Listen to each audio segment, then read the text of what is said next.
Hello, everybody. Welcome back to Yanks of the Cup. We're here for the pregame podcast for Liverpool versus Aston Villa. As always, joined by my boys, Mahomie and Andrew. Fellas, how we doing today? Yeah, I'm feeling good. I'm doing all right. Sterling just scored for Man City, so I'm not too happy, but yeah, we'll move on. Yeah, Sterling scored. Everton looked good again this morning, but when it comes to Everton, man, I hope they keep playing that open against us because we'll eat that alive, I think. But breaking news coming out yesterday. I feel like we should start with Rhian Brewster, permanent move over to Sheffield. Honestly, I'm really happy for both parties. I think the fact that we got over 20 million for a guy who hasn't really played in the Premier League yet is pretty impressive by Edwards, and the fact that we got the buyback clause pretty massive. And I think now with Sheffield, with Brewster and now Ollie McBurney as well, two decent guys up top, and they really needed that. So it's going to be interesting to watch. But Mahomie, what do you think? Yeah, I think it was Ed's masterclass, to be honest. And I tweeted that yesterday. The fact that Brewster has not played any minutes for the first team really, except for preseason games, to get 23 million for him is genius. And then also the fact we got a selling clause of 15% as well. So that's genius again for me. So I think this is a good move for everyone. Like Brewster gets first team minutes, he gets to play regularly week in, week out. We get 23 million. That allows us to, reduce the amounts we paid for Thiago and Jota. Well, homie, for the viewers at home, can you explain the sell-on clause? Oh, the sell-on clause basically is we get 15% of anything that Sheffield United selling on for. So if they sell them on for, I don't know, 40 million or something, 50 million, we get 50% of that fee. And that's huge because we're going to get a big chunk out of that. And that's going to really help us. And I personally, I was saying this yesterday on Twitter, I don't see Brewster coming back. And that's not because he's not a good player. I just feel that, I remember in pre-season when he scored 2 goals, I can't remember who it was we played. But he scored 2 goals. I think it's Salzburg. He scored 2 goals. Then after the game, Klopp said, look, there's a lot of his game he needs to work on.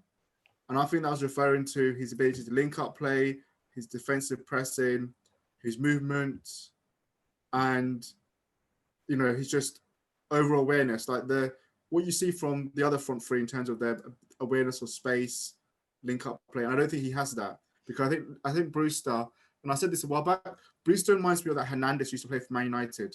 The Mexican Chicharito. Yeah, he's just he scored loads of goals. He's always in the box, scored loads of goals. But you remember when Man United played Barcelona in the final, and Barcelona beat them? Chicharito touched the ball like 20 times in the game, right? And that's killed Man United because they need someone who's going to be involved in play, it's going to link up play, all that kind of stuff. And I think that's going to be the same Brewster. Like he's not going to learn at Sheffield United how to play the Liverpool way, how to play as a Liverpool forward. He's going to learn to be get in the box. Be a fox in the box, make sure you're in there for crosses and how Michael Owen used to play for us, that kind of thing, but without the pace. And I think we don't play that way now. And I don't think Klopp's ever played that way. Even at Dortmund, he didn't play that way. His Lewandowski was good at pressing, linking up play, doing all that kind of stuff. So I feel that Brewster, the buyback clause as well, rarely teams ever exercise that in football. Majority of the times, rarely teams ever exercise the buyback clause. Mm-hmm. It's not often that teams will actually buy the player back. Even if they're doing well, it's not often they do it. A lot of the times they just think, well, okay, he's doing well, like we'll leave him on there. So I just feel like it's a good deal for everyone, and I don't think he's coming back. Yeah, I definitely thought it was a win-win situation. I think that Brewster definitely has those attributes that can come in handy in a big game. If we're down by a goal and we need somebody and we're dominating possession, just put him in the box and he'll likely poach a goal. That's just the kind of player he is. But in that Salzburg game that you referenced where he had those 2 goals, I don't remember him doing very much else. He, like you said, he wasn't really linking up play. His press was pretty ineffective. He did get those 2 goals, but overall performance-wise, I don't think it was anything to write home about. I do think it was a win-win. I mean, Sheffield is a scrappy team up top. I think he'll thrive there, especially under a great manager like Chris Wilder. I know a lot of other fans and supporters of Liverpool are a little disappointed to see him go, But I'm not. I think, we got a really good fee for him. I don't think he would have gotten much playing time during this season. And he's a young guy. He needs to get that starting role, or even just, constant playing time. And I think he'll get that at Sheffield United. So will we buy him back? I agree with you. I don't think we will. I don't think he's a Klopp player. So it'll just be interesting to watch his career from our viewpoint from now on. Hope he does well. Yeah, that's for sure. And the one thing that does kind of aggravate me with this whole thing is you see a lot of fans who are frustrated that that Brewster and Shaqiri are out, and Grujic and like Wilson, those guys are staying. And look, and they're different situations. I mean, obviously, Liverpool's trying to get the value out of Wilson and Grujic, and I kind of would like to see Harry Wilson move on for the same reasons as Brewster. He kind of deserves first team minutes, but when it comes down to it, Brewster and Shaqiri, they want to be in that, in the team every single week. They're not going to get that opportunity. I think Wilson and Grujic are probably more open and receptive to a bench role and cup games and that sort of thing. So, in terms of morale, like you got to do the right thing at one point and let these guys go and get the football that they deserve, because they only get one career. So it's, let them do it. I agree with you saying that. I think we got a good fee for Brewster and we're going to get a good fee for Shaqiri. Yeah. The offers we've had for Wilson and Grujic are abysmal. So it's like the club don't want to sell players for I think what Burnley offered us 40 million for Wilson. That's a joke. Yeah. But we can't sell him for that. That's they'll be laughing at us. See, I would just let him go for that. Like, just get him out of here. And if it's 12 million, 14, I don't care. Just get him out. But Grujic, I think we should keep if we're not getting a decent fee. So I think he's actually a pretty good player. I do too. Sixth role. I do too. Perfect Yeah. for cup games. He's absolutely perfect for cup games. Yeah. I think they'll probably will both now stay unless a crazy offer comes in. But my only worry with them is they're basically waiting for the FA Cup, because they're not going to match their squads for the Premiership ever. So they're waiting for the FA Cup. And you probably get 7 games in the FA Cup. So that's really what they're waiting for. And if we get kicked out early in the FA Cup, then they're going to have no game times, because they're never going to match their squads, and they're not going to feature in the Champions League. So you're risky really having 2 players you're paying decent wages for who are barely going to play for you. And that's why I was thinking that we should really then let them go on loan, because what's the point of them just being sat there for FA Cup? I feel like nobody wants a loan deal again. Who's linked with Shaqiri right now? I saw that might have been a Serie A team. I haven't seen the names of the teams yet. Yeah, James Pierce said one Serie A team, but I wonder if it's like Lazio or Roma or somebody. But I think he's definitely going to go. I haven't heard nothing on it today, but I think they still saying that he's definitely going. And that he's the type of guy. I love Shaqiri, but I don't understand how all other Liverpool supporters are just so obsessed with him. They're like, why are we getting rid of Shaqiri? It's just, for me, it's a very simple answer. He's never available. I love the guy. He obviously has a lot of talent and a lot of skill and great technique, but he's not a great presser of the ball. He's a liability when we don't have the ball, and he's always injured. And like Stephen always says, availability is an ability, and he doesn't have it at all. So we can't come to rely on him. At that point, it's almost like maybe we keep Harry Wilson and sell Shaqiri, because at least Harry Wilson will be available, Right. So I don't understand this obsession. Will I be sad to see him go? Yeah, I guess. But at the same time, I hope we get a good fee for him, and we'll get somebody in or somebody else who's actually available.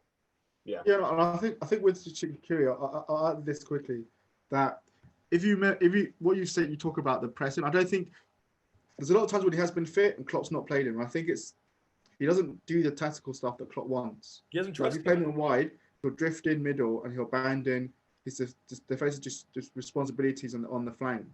So he doesn't do what Klopp wants. Yeah, he scored the odd goal, create chances, but he doesn't do the tactical defensive stuff that Klopp works. And it's always been an issue of Shaqiri when he was at Bayern Munich. He had the same issues there. How many else big team he played for? Was it Inter? Well, he played in another big club as well before that, before he joined. He's always had those issues. The talent's there, but he's inconsistent, never fit, and he doesn't do tactical defensive stuff. So that's always followed him. Even at Stoke. Yeah. I remember Charlie Adam criticizing, saying he doesn't do the work rate. He was hated at Stoke. Yeah. He scored 14 goals there, but they criticized him because his work rate and his tactical stuff. Right. So it's always been an issue of him. Yeah. Charlie Adam criticizing somebody is pretty funny, though. Yeah, right. somewhat ironic.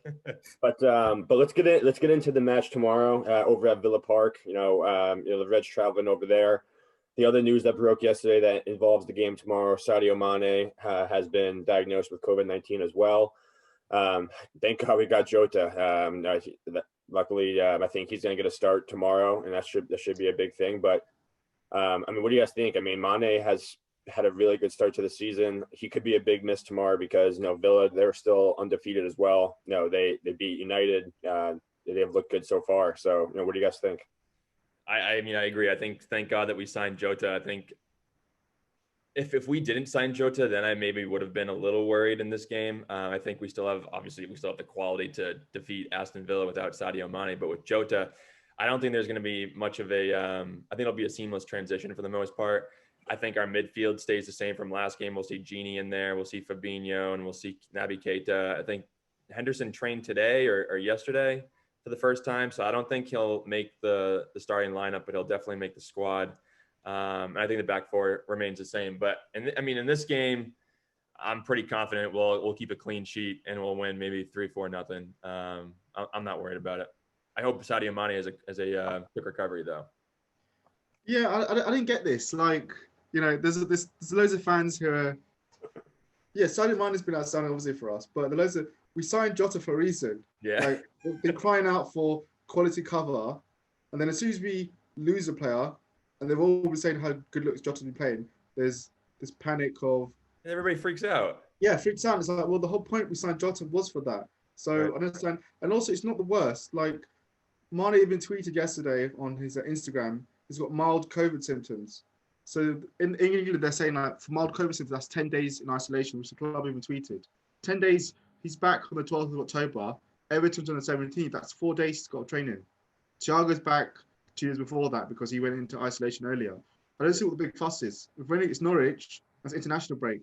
So Villa, international break. So, with that, I think as you're saying, Jota's, I don't see any issue. Jota's, we've seen how good he's been, how sharp he's been.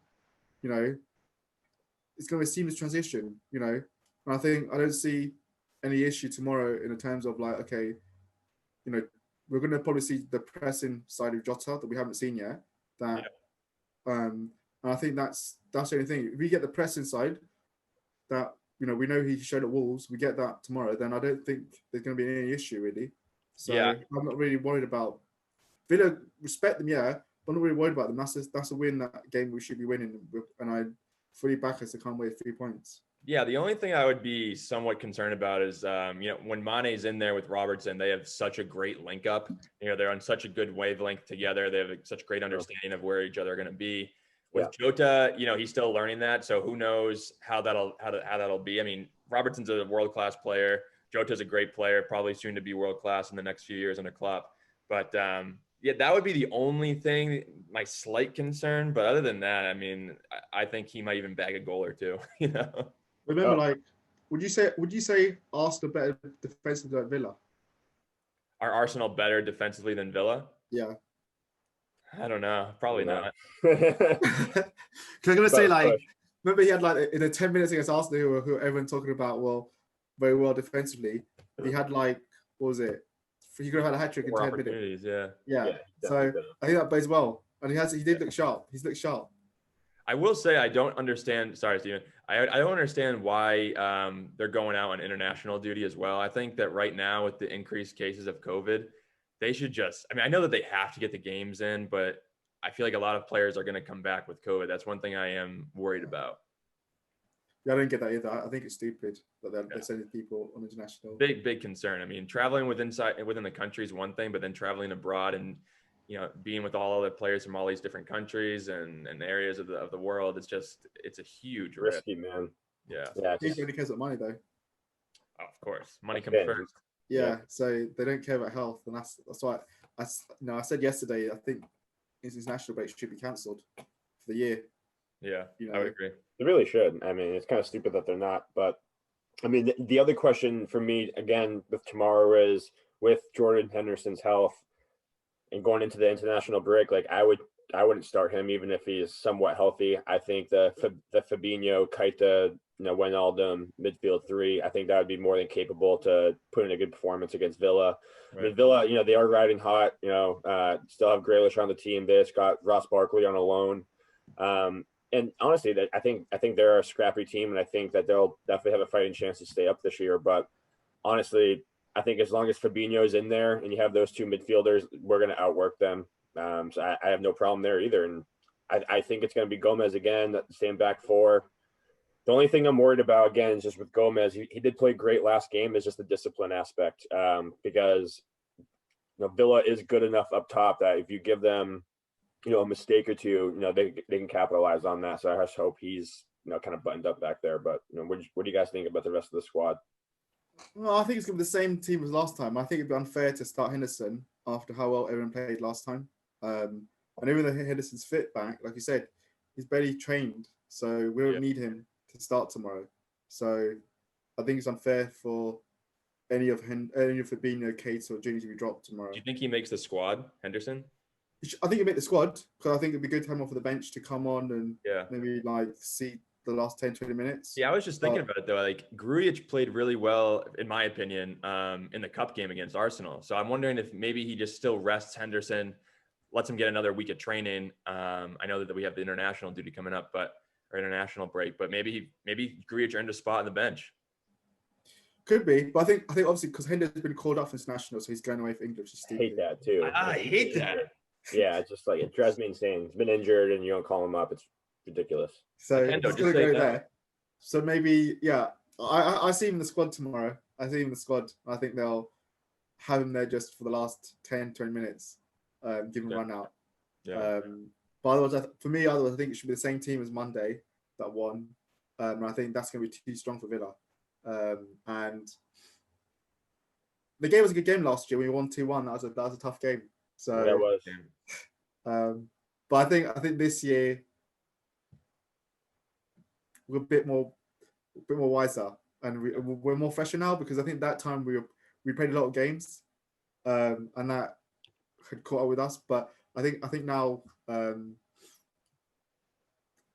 just have a feeling that Jota will cause him a lot of problems with his pace and dribbling.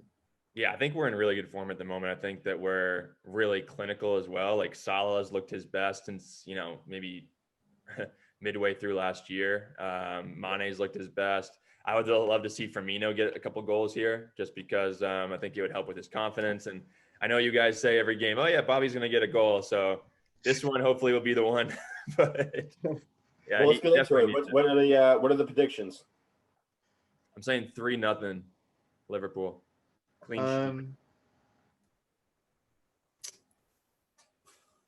I'll go for 2-0. Purely because I think Villa will give us a good game. Who gets the goals? 2 for Firmino? No, I don't think Bobby will score tomorrow. I'll be surprised. I think tomorrow Jota and Salah score. Wait, you said you don't think Firmino's going to be in the squad? I don't think he'll score tomorrow. I was like, what? No, I think Jota and Salah score tomorrow. But I don't think Firmino will score. Yeah. And that's I think that Salah will get a goal. The time he scores, then homie. You're saying he doesn't score. Maybe this is the time he scores. Yeah, I just feel like. Good. I think when he'll start scoring is when Thiago comes back. Yeah. Yeah, I was literally not gonna pick Firmino as my goal scorer for that reason. I was gonna say, maybe if I don't pick him as the goal scorer, that's when he's gonna bag it. Yeah. But I think it's gonna be 2-1. I think it's going to be not that close of a 2-1. I think maybe Villa gets a late goal, something like that. But ultimately, I think one of the midfielders is going to get a goal, maybe Naby, somebody like that. And I think Salah is going to bag one too. I think it's just the perfect game for him. And yeah, huge 3 points going into international break. And I think we have Everton after that. Is that right? Coming out of the international break. So. Yeah, 7th of October. And I'll say to a lot of people today, with Everton, they've been playing well, but we have to remember they played Tottenham, who are really not they great. Looked bad. Tottenham looked really bad that game. They played They played West Brom. Yep. They played Palace and they played Brighton. Those 3 games, and they've not kept the clean sheet in any of those 3 games against Brighton, West Brom, and Palace. So that shows a lot about the defense, and I think Pickford's still not good enough. I think they're very open. The goal he gave up today. Oh my God, it was awful. It was awful. Awful. Yeah, and I think they're very open. Will they play that way against us? I doubt that. I don't think he will have bold. And also, the last time we played James Rodriguez was when we played Bayern Munich. We beat the 3-1, and he was invisible that game. We outpressed him. He couldn't handle it. So he's a good player, but I just feel like Everton reminds me of Leicester when everyone was hyping up Leicester last year, saying, "Oh, Leicester going to win the league title." Then they played Man City and Liverpool over Christmas. They got destroyed both games, and they got put back in their place. So that's what reminds me of Leicester. And I think plus for that game, Mane and Thiago will be back for that. So and Hendy will be back then. So different kettle of fish back then. So I expect. I know last year Everton normally put 10 behind the ball against us. I think this year with Thiago is a difference maker. Yeah, definitely. But that was talking Everton. I don't want to get into that until game time because I don't like talking about those blue bastards. But I think that pretty much wraps up this episode. Go Reds, and thanks everyone again for tuning in. Don't forget, hit that like and subscribe button. We really appreciate it. And any last words for the Red Men out there? We need to win tomorrow. After looks like City going to win. So yeah, come on, Red Men. Yeah, let's win tomorrow. Up the Reds. Let's stay COVID free. COVID free. Let's go. Let's go, baby. Big 3 points. But we'll see you guys for the post game. See you guys. Cheers.